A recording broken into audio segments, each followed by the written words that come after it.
false. Tennessee is one of the 29 states, plus the District of Columbia, that allows the adoption of adults. In fact, the process is easier when the adoptee is over 18. It only requires their consent.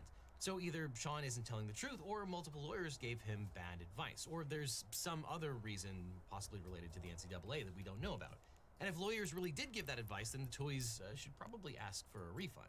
Now, as always, we need to note that Orr's claims are merely allegations unless and until evaluated by a court of law, and the same goes for the Tuohys' accusations against Orr. But based on the information available, here's what we know and what we don't know. For starters, both sides agree that Orr was placed into a conservatorship, and both sides agree that Orr was told, perhaps incorrectly, that this was effectively the same as legal adoption and had to be done because you cannot legally adopt an adult in Tennessee.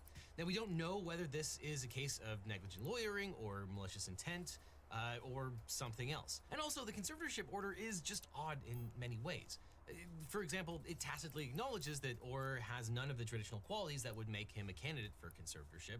Orr was 18 years old and not a minor. He had no known physical or psychological disabilities, and yet the conservatorship order robs Orr of his contractual autonomy and explicitly states that Orr, quote, shall not be allowed to enter into any contracts or bind himself without the direct approval of his conservators. It also provides that any and all medical decisions shall be made by the conservators, who will have full and complete authority to make these decisions and educational decisions on Orr's behalf. In other words, the narrow purpose of the conservatorship espoused by the Tuohy family doesn't really comport with the sweeping powers granted to them over Orr. And if the Tuohy's goals were really just to help Orr get a driver's license and health insurance, placing an 18-year-old into a conservatorship of undetermined length is a very heavy-handed way of accomplishing that. And as for claims of financial exploitation by the conservatorship, an accurate accounting should clarify if the family did in fact earn money through the conservatorship that was due to Michael Orr that he never received.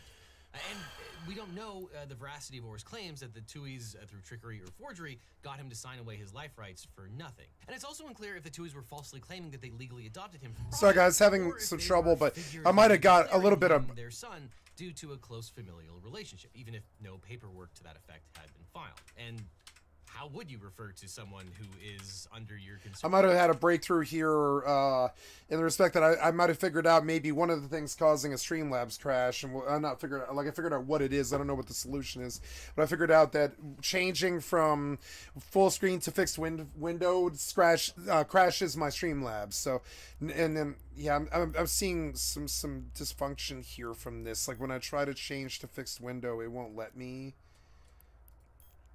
Yeah, like it just won't let me. Yeah.